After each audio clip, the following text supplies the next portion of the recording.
তুমি এখানে কি আর নামাজ পড়াবা না? নামাজ পড়তেই তো আসি। এই মানে নামাজ শেষ করিয়ে তো আসলাম, জামাতে নামাজ পড়লাম। কি বলেন? ইমামতি মানেই হচ্ছে পৃথিবীর সব থেকে কঠিনতম চাকরি। ইমামতি মানেই হচ্ছে প্রথমত ঘড়ির সেকেন্ডের কাঁটা ধরে ডিউটি করতে হয়। 1 মিনিট এদিক সেদিক হওয়া যাবে না, যদি হয়ে যায় তো অ্যাকশন শুরু। ইমামতি মানেই হচ্ছে 24 ঘন্টা ডিউটি। রাতে ঘুমাবেন তো ভিতরে একটা টেনশন কাজ করবে, যতবার ঘুম ভাঙবে ততবার ঘড়ির দিকে তাকাবেন, ফজরের জামাতের টাইম হয়ে গেল কিনা। কোথাও যাবেন তো বারবার বারবার ঘড়ির দিকে তাকাবেন যে জামাতের টাইম হয়ে গেল কিনা। ইমামতি মানেই হচ্ছে পারফেক্ট টাইমে আসতে হবে। 2-3 মিনিট লেট করে আসলে কোনো কারণে, তখন কিছু মুসল্লি আছে, তবে সবাই না, ইমামের বিরুদ্ধে বলাবলি শুরু করে। ইমামতি মানেই হচ্ছে হাজার মতের মানুষকে নিয়ন্ত্রণ করে চলতে হয়, কারোটা না মানলে অপমান। ইমামতি মানেই হচ্ছে সব চাকরিজীবীদের সপ্তাহে 2 দিন ছুটি সহ আরো বিভিন্ন ছুটি থাকলেও ইমামদের 3 থেকে 4 দিন ছুটি নিলে তাতেই খবর হয়ে যায়।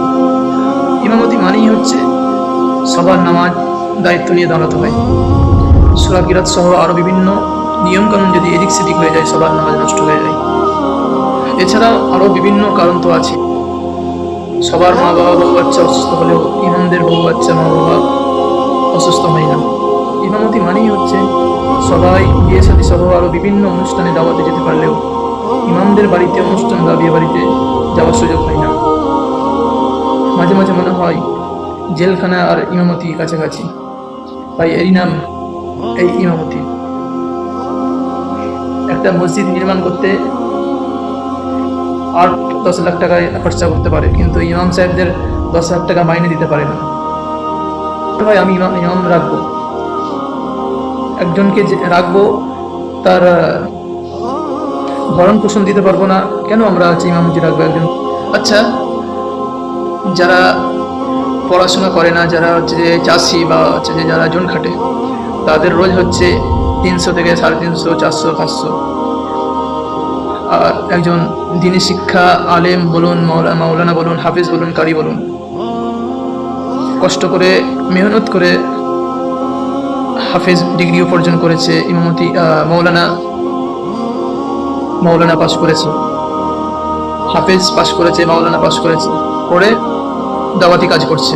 তা আমরা তাহলে ইসলামের দাওয়াতের কাজ করে আমরা দিন শিক্ষা করে কি আমরা তাহলে ভুল করেছি? দাওয়াতি কাজ করছি, আমরা কি ভুল করছি?